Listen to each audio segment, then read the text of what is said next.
The Birth and Golden Eyes. The grand atrium of Lord Riel Manhu's estate in Ethelgard echoed with the rhythmic cadence of nervous pacing.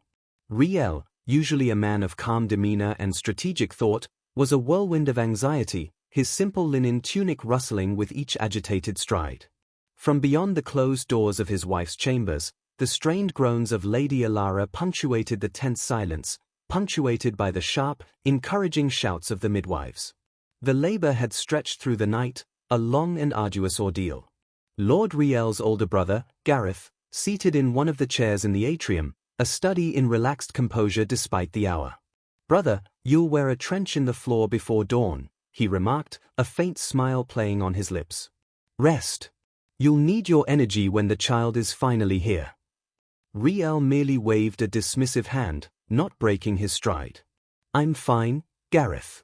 Just jitters. It's nothing." But his brow was furrowed, his senses, honed by years of managing his estate and navigating the subtle magical currents of Viridia, prickling with an unfamiliar intensity. This was not their first child, but something about this birth felt different, charged with a potent, almost overwhelming energy. A child born under such a powerful aura, it was either a blessing beyond measure, or a challenge of cosmic proportions.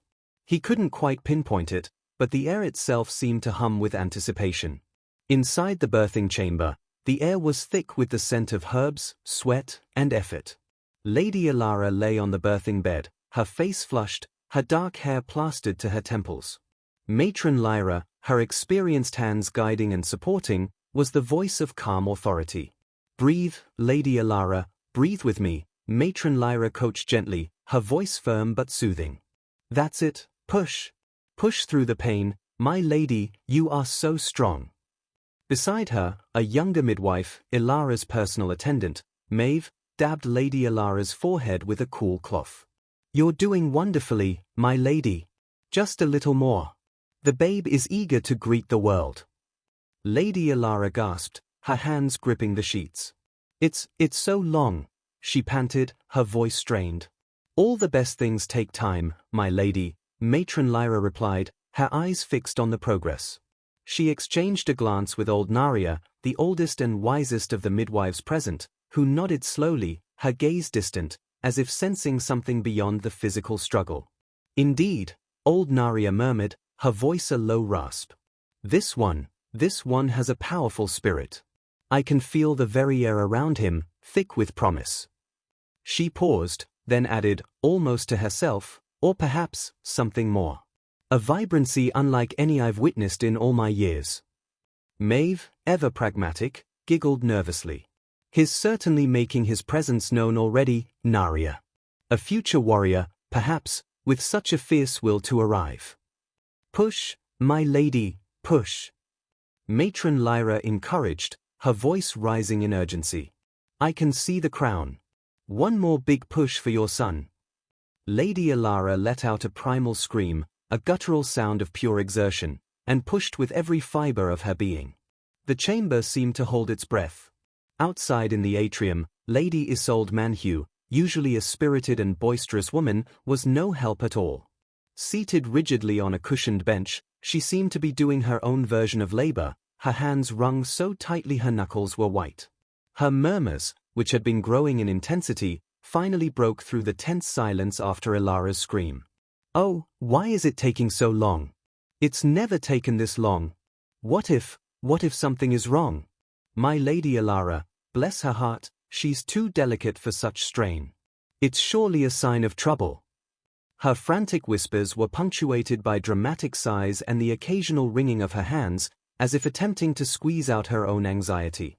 Riel, without breaking his agitated stride, merely waved a dismissive hand at her. "Isolde, you're not helping," he snapped over his shoulder, his voice sharper than intended. Despite his protest, the infectious hum of Isolde's fear seemed to seep into the atrium. Riel's pacing became more agitated, and soon, a low murmur began to escape his own lips, echoing Isolde's frantic whispers. "So long? Why so long? Ilara, my love." Gareth, witnessing Riel's descent into shared panic and having finally had enough of Isolde's melodramatic pronouncements, straightened from his chair. He strode over to Isolde, his expression firm. Isolde, either put up or shut up. Or better yet, go and fetch some fresh tea, or leave us to our vigil. Your fretting serves no one. Without waiting for a reply, he turned to his brother, a comforting hand on Riel's shoulder. Come, brother. Sit with me. Pacing won't hasten the dawn, nor the child. Old Master Theron, the family's ancient retainer, who had been silently observing from a shadowed corner, his wizened face etched with anticipation, finally spoke.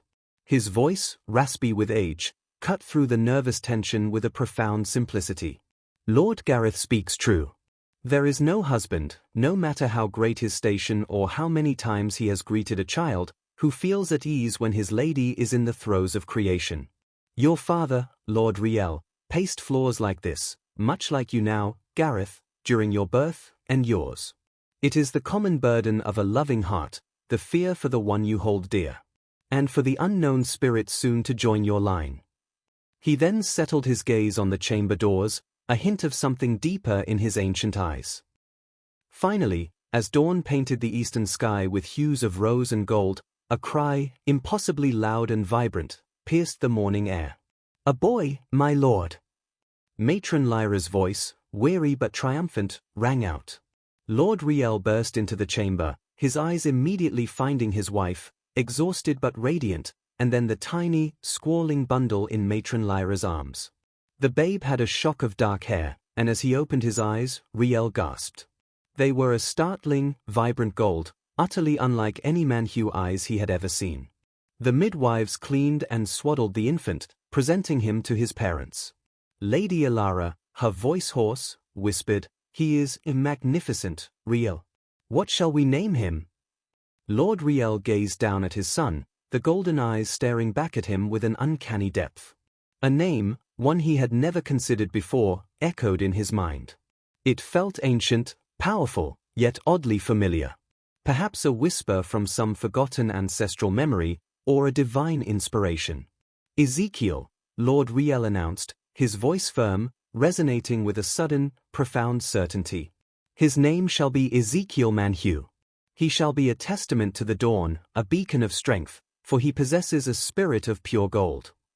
So, for the uninformed, clearly the name Ezekiel is the same as Ezekiel, and of course in its original format it's Yechezkel in Hebrew meaning God will strengthen. The name is a combination of two words in Hebrew Hazak which can be translated as strong or strength and El which is a general word for God with the Hebrew speakers on earth. So his name would basically mean God is my strength too, or you can even say strength of God, whichever way you look at it, it's all God's power.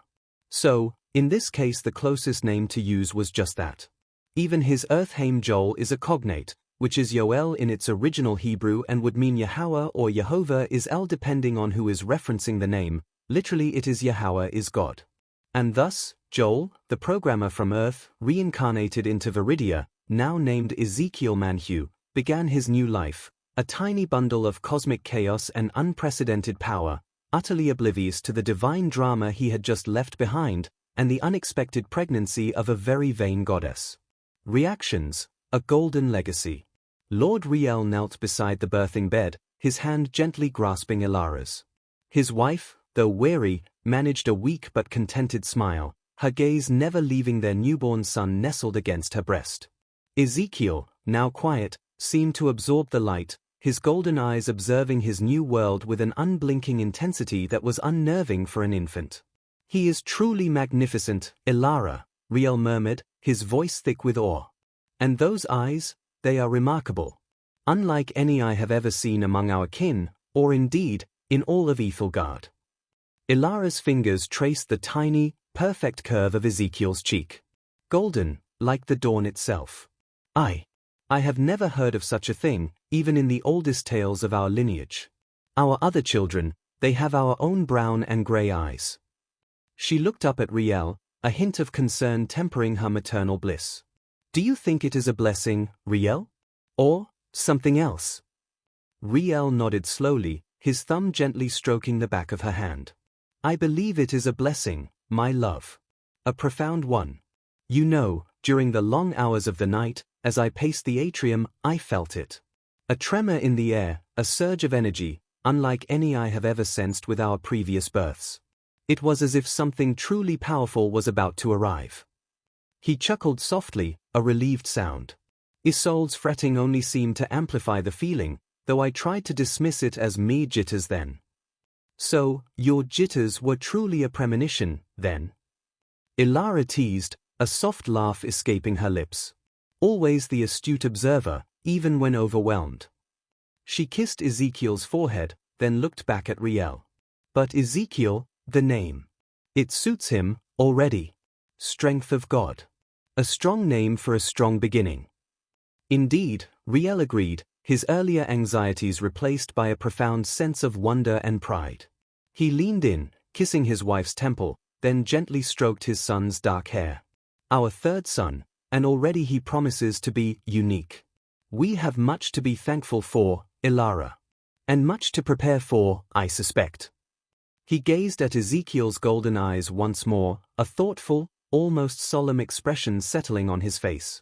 This child, his son, was truly a gift, one whose full nature they were only just beginning to comprehend. A goddess's peculiar predicament, divine circadian clock. Meanwhile, in her resplendent heavenly abode, Xylos was experiencing something profoundly unsettling.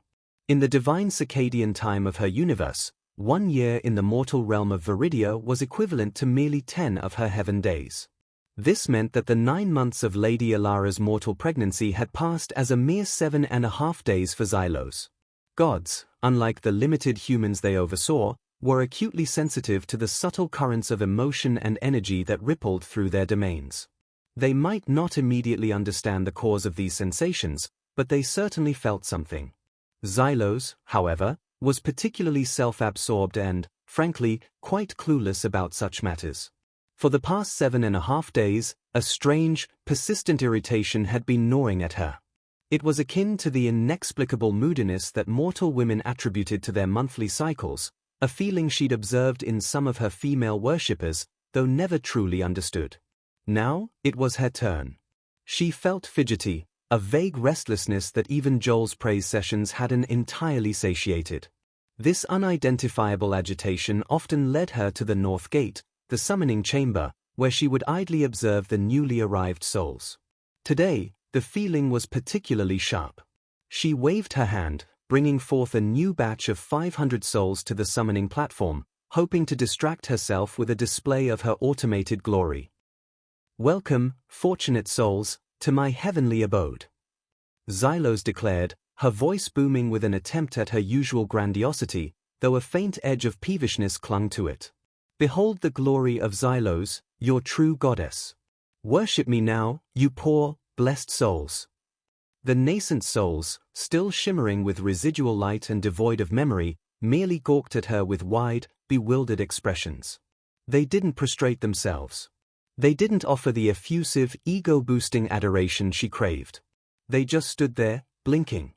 Xylos's golden eyes narrowed. This wasn't working. Her irritation intensified. She scanned the faceless forms, a flicker of an idea sparking. Where was that fascinating soul? The one who understood her so well? She pointed a perfectly manicured finger at one particularly bewildered-looking soul. "You. Yes, you there, with the vacant gaze. Explain this phenomenon to me. Why do you not worship as you are commanded? Why do you simply gawk?" The summoned soul blinked again, then whimpered, taking a step back. Xylos huffed, a frustrated sigh escaping her lips. This was pointless. She called forth another soul, then another, demanding explanation, demanding worship, but each time met with the same blank incomprehension. She was becoming truly irate, her divine aura flickering with frustration. Why did none of them seem to know how to properly interact with her? A sudden, sharp prickle at the back of her divine consciousness made her flinch. It was a sensation she knew well and dreaded. A familiar, steely gaze, cold and analytical, seemed to bore into her from across the cosmic expanse. Anahita, the compliance goddess. Xylos fidgeted, shifting her weight. Anahita wouldn't approve of her erratic behavior, or her attempts to reclaim expended divine energy from newly summoned souls. The mounting pressure from Anahita, coupled with her own inexplicable irritability, pushed Xylos to seek a more familiar source of solace. Her divine memory, though selective, finally pinpointed the source of her recent fascination. Joel. No, not Joel now. Ezekiel. His birth in the mortal realm was imminent. She could feel the connection, a faint, undeniable thread leading to that particular soul, still nestled within its mortal vessel. With a dramatic, almost theatrical huff, Xylos projected her consciousness, her divine will reaching out across the planar divide. She focused on the still-forming soul of Ezekiel, within his mother's womb. Ezekiel! Xylos's voice, though internal, resonated directly within the soul form of Joel, now Ezekiel, currently in a state of suspended animation within Lady Alara's womb. Why are you taking so long? Honestly, it's been days up here. Don't you know how frustrating this is? You're my special soul, destined for great things, and here you are, dawdling. Are you purposefully avoiding me? Are you sulking? Don't you understand how uncomfortable this is for me? She sounded less like a goddess and more like a pestering, jealous wife during a difficult pregnancy, annoyed by every tiny inconvenience. Ezekiel, Joel's soul, though in a nascent state, felt his patience drawing thin. He was aware of the ceaseless pushing, the strain on his mother's body. He had spent what felt like an eternity accumulating knowledge, processing information, and observing. He now understood the delicate balance of Viridia's unstable particles, and indeed, a crucial detail about his own manifestation. He also sensed the subtle, unconscious divine hold Xylos was placing on his soul, a frustrated, unconscious grip that was, in effect, delaying his birth. He knew why she was doing it, and he knew it wasn't malicious, merely a consequence of her unacknowledged condition and her inability to understand her own feelings. But he couldn't share that with her. It would only make things worse. Goddess Xylos, Ezekiel's nascent mental voice projected, calm despite the internal turmoil, my apologies for any inconvenience. However, my mother, Lady Alara, is suffering greatly. If I do not emerge soon, her mortal form may not endure. Is it possible for me to be born now? Another sharp, steely gaze from Anahita, the unseen compliance goddess, seemed to pierce through Xylos's self-absorption. Xylos winced, her golden eyes darting around as if searching for the source of the discomfort. You dare to question me? She huffed, her voice rising in pique. And you want to be born now? After all this effort? Do you not understand who I am? The magnificent Xylos. You owe me worship. Pray to me, Ezekiel. Immediately. Ezekiel suppressed a mental sigh. Goddess, he reasoned, his voice firm, I will be but an infant. A helpless, squalling babe. It would be impossible for me to offer appropriate prayers, or even articulate coherent words of adoration, until I am at least 7 years of age, perhaps even 10. Such complex devotion requires cognitive function, goddess, which newborn humans do not possess. Xylos froze. 7 years? 10 years? The sheer audacity. But the logic was undeniable. And Anahita's gaze was becoming unbearable, a cold, unwavering weight on her divine essence. Her mental hold on Ezekiel's soul, which had unconsciously served as a strange emotional anchor for her, finally snapped. The thought of waiting years for his worship, coupled with the compliance goddess's silent disapproval, was simply too much. Fine, she huffed, her voice echoing with exaggerated pique, though a strange sense of relief washed over her. Go then. But remember, Ezekiel, you owe me. And you had better be worth this ordeal. And with that petulant dismissal, Xylos fully released her unconscious grip. The cosmic lover's quarrel, born of divine cluelessness and mortal logic, was over. And in that very instant, the powerful, vibrant cry of a newborn pierced the dawn in the Manhwa estate, bringing the long labor of Lady Alara to its triumphant, if delayed, conclusion. Epilogue: A goddess's unwitting obsession. In the mortal realm of Viridia, Ezekiel Manoy, a tiny bundle of silent observation and burgeoning power, began his journey of physical development. Barely 3 days had passed in Xylos's heaven, yet on Viridia, Ezekiel was already mastering the art of crawling, his small body propelling him across the woven rugs of the Manhwa nursery. In her gilded halls, Xylos felt the subtle shift, a distinct pull of something changing with her unique soul. Ezekiel, she'd project, a frustrated murmur, her golden eyes scanning the ethereal connections she usually used to pinpoint her creations. What are you doing? Why are you just crawling around? Are you truly so ungrateful? You're ignoring me. She tried to establish the mental link, the direct line of communication she'd forged during his prenatal existence, but it was gone. Nothing. Just the faint, distant hum of his mortal life. Why can't I connect with him? She'd pout, her brow furrowing in confusion. This is most unusual. She noticed too, with a growing sense of pique, that the mind link she usually took for granted with her summoned souls was entirely non-existent. It was as if his soul was shielded. Unbeknownst to her, when Ezekiel's infant body was inactive or asleep, his soul, still imbued with Joel's profound intellect and the rigorous training from Roche, was far from idle. He had instinctively, or perhaps had subtly programmed himself, to meditate, to expand his nascent awareness, feeling every sensation of his new physical form.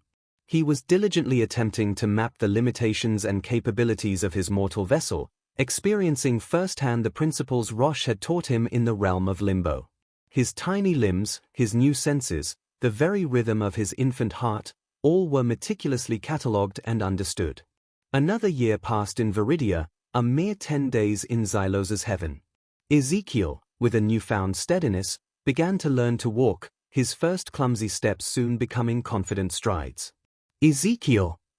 Xylos's voice resonated through her celestial domain again, tinged with a fresh wave of irritation. Her cravings, still a baffling mystery to her, were intensifying. She'd just inexplicably eaten an entire cloud, only to find it disappointingly bland. Why are you walking aimlessly about? And why are you not worshipping me? Do you forget your goddess? Are you so preoccupied with your clumsy bipedal locomotion that you neglect your divine patron? She would not stop. Her internal monologue was a ceaseless litany of demands and complaints. You owe me, Ezekiel. After what I went through to get you here, the least you could do is acknowledge my divine existence. The familiar, steely gaze of Anahita, the compliance goddess, seemed to burn brighter across the cosmos. Xylos flinched, shifting uncomfortably, but her irritation with Ezekiel, her unique problem child, often overshadowed her fear of Anahita's judgment. This absurd pattern continued for years. 6 years in Viridia, to be precise, which was just 2 months in Xylos's heaven. In these 2 months, Xylos's divine pregnancy cravings had fully blossomed into a chaotic array of unpredictable desires. She'd demand stars for breakfast, only to instantly crave the silence of the void for lunch. She grew increasingly erratic, prone to fits of divine pique, all while muttering ceaselessly about Ezekiel's perceived ingratitude. His just walking, she'd sigh dramatically to no one in particular, fluttering her magnificent wings in exasperation. Walking! When he should be praying. Or at least sending some acknowledgement of my existence. This is driving me absolutely mad. Is this what mortal mothers endure? She'd wring her hands, a gesture she'd picked up from observing Lady Isolde's panic. The other gods on the Divine Council, observing her bizarre behavior, quietly attributed it to Xylos's usual incompetence, perhaps exacerbated by her recent divine upgrade from Joel's praises. They had no inkling of the cosmic conception that had occurred, or the peculiar pregnancy that was making their vain colleague so inexplicably difficult. Xylos, for her part, simply couldn't comprehend why she felt so utterly compelled to constantly monitor this one specific soul. It was a bizarre, almost magnetic pull. It was a cosmic lover's quarrel, a divine pestering match that stretched through time, unknowingly delaying Ezekiel's full awakening. The goddess, clueless in her divine power, continued to demand adoration from an infant who was too busy programming his own body, while the unspoken tension of Anahita's watchful gaze hung over her like a constant, unyielding judgment.